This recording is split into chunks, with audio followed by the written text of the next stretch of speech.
हरिओम. लाओत्सेचा ताओबोध योगदास श्री जयगणेश जोशी यांचे प्रवचन. दोन विचार प्रवाह. जगतात दोन प्रकारचे भिन्न मतप्रवाह प्रचलित आहेत. एक मतप्रवाह असा आहे की येथे जगतात एकमेकांच्या परस्पर विरुद्ध असलेले द्वैत आहे. त्यापैकी एक सजीवाला उपयुक्त आहे आणि दुसरे सजीवाला उपद्रवी आहे. उपयुक्त आणि उपद्रवी अशा दोन्हीचेही शास्त्रीय पद्धतीने संशोधन करावे. जे उपयुक्त आहे त्याचा विस्तार करावा, त्यात सुधारणा कराव्यात आणि सजीवाचे जीवन सुजलाम सुफलाम करावे. उदाहरणार्थ, जगतात सजीवाचे जीवन उद्ध्वस्त करणारी अनेक प्रकारची दुःखे आहेत. त्याची कारणे शोधून काढावीत आणि ती कायम करता नष्ट करावीत. त्यांचा मुळापासून सर्वनाश करावा, निर्वंश करावा, इतका की ती पुन्हा कधीही या जगात उद्भवूच नयेत. अशा प्रकारे सजीवाच्या जीवनातून दुःख कायम करता पुसून टाकावे, म्हणजे तो सुखी होईल. जसे सजीवाला दुःख देणारी कारणे आहेत, तसेच सजीवाला सौख्य देणारी कारणेही आहेत. त्यावर संशोधन करून ती शोधून काढावीत. त्यांचा जास्तीत जास्त विस्तार करावा. ती सतत वृद्धिंगत कशी होतील याची काळजी घ्यावी. इतकेच नव्हे तर संशोधन करून सजीवाला सौख्य देणारी नवनवीन कारणे आणि मार्ग शोधून काढावेत. त्यांचा विस्तार करावा. दुसरा मतप्रवाह असा आहे की जग केवळ द्वैतावर अवलंबून आहे. द्वैत नसेल तर सजीवच काय, तर हे विश्वही टिकाव धरू शकणार नाही. ते केव्हाच नष्ट होईल. एकमेकांना परस्पर विरुद्ध असलेल्या गोष्टी येथे आहेत म्हणून विश्व अस्तित्वात आहे. उदाहरणार्थ, विश्वातील ग्रह, गोल, तारे एकमेकांना आकर्षित करत आहेत आणि त्याचबरोबर ते एकमेकांना विकर्षितही करत आहेत.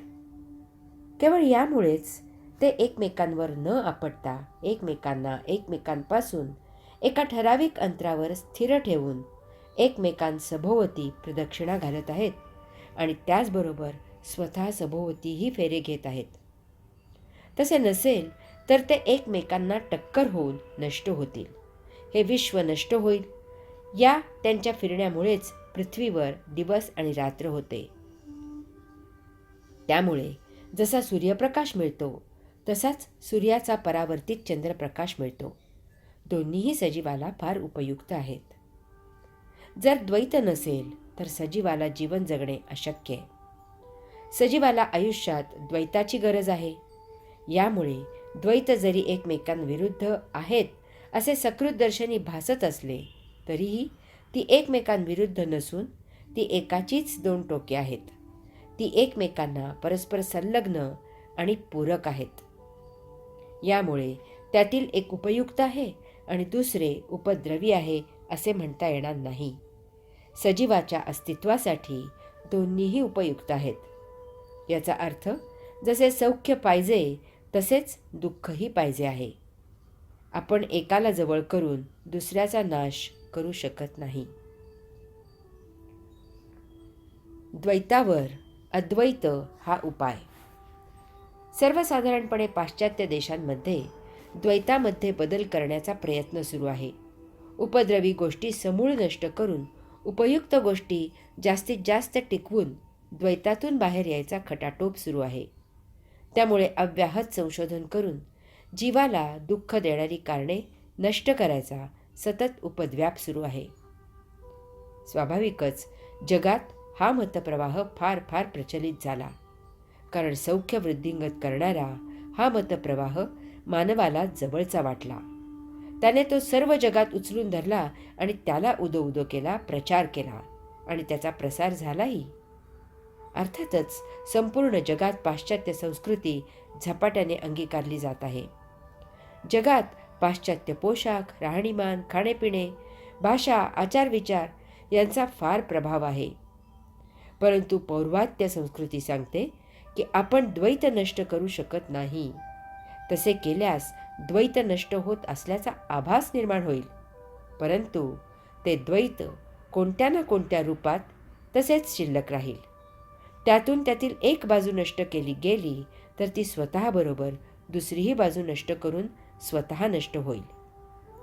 उदाहरणार्थ, जर आजारावर औषधे शोधून शारीरिक आजार नष्ट केले तर मानसिक आजार बळावतील. एक रोग दुसऱ्या रोगाला जन्म देऊन नष्ट होईल. आराम, सौख्य या विचाराखाली कष्ट, पीडा नष्ट केली तर चंगळवाद माजेल आणि सजीव महाआळशी ऐदी होईल आणि जगात अराजकता माजेल. एक दिवस असा येईल की त्यापेक्षा कष्ट केलेले परवडले. चालणे नको म्हणून सतत वाहन वापरले तर शारीरिक रोग होतील आणि त्यावर उपाय म्हणून घरात चालण्याचा व्यायाम देणारी यंत्रे आणून चालावे लागेल. परंतु चाल सुटणार नाही, त्याचे स्वरूप बदलेल. याचा मतितार्थ इतकाच आहे की द्वैतावर उपाय म्हणून त्यातील उपद्रवी गोष्ट नष्ट करणे हा उपाय अपाय होतो. यास्तव पौर्वात्य संस्कृती यावर एक निराळाच मार्ग दाखवते. पौर्वात्य तत्व सांगते की द्वैतातील काहीही नष्ट करू नका. ती दोन्हीही परस्पर विरुद्ध नसून ती एकच एक आहेत, परंतु त्यांच्या विरुद्ध बाजूच्या टोकांचा स्वभाव भिन्न आहे. तरीही ते भिन्न स्वभाव जीवाला एक प्रत्यक्ष आणि दुसरा अप्रत्यक्ष उपयुक्त आहे. जीवाच्या कल्याणासाठी दोन्हीही जतन झाली पाहिजेत. यास्तव या दोन्ही गोष्टी सुरूच ठेवून तुम्ही स्वतः या दोन्हीही गोष्टींना दूरवरून साक्षी राहा. कारण या दोन्ही गोष्टी शारीरिक आहेत, त्यांचा तुमच्याशी काहीही संबंध नाही. तुम्ही देह धारण करणारे आत्मांश आहात. तुम्ही या दोन्ही गोष्टी पाहणारे कोणीतरी निराळे त्रयस्थ आहात. त्यांची कार्य सुरू असू द्यात, त्यात तुम्ही लक्ष घालू नका. तुम्ही या द्वैताच्या अतीत पलीकडे निघून जा. अशा प्रकारे जर तुम्ही सुख आणि दुःख या दोन्हीला साक्षी राहिलात तर तुम्ही दोन्हीही जिंकून त्या पलीकडील कैवल्य साधाल. द्वैतावर उपाय म्हणजे अद्वैत. हरि ओम.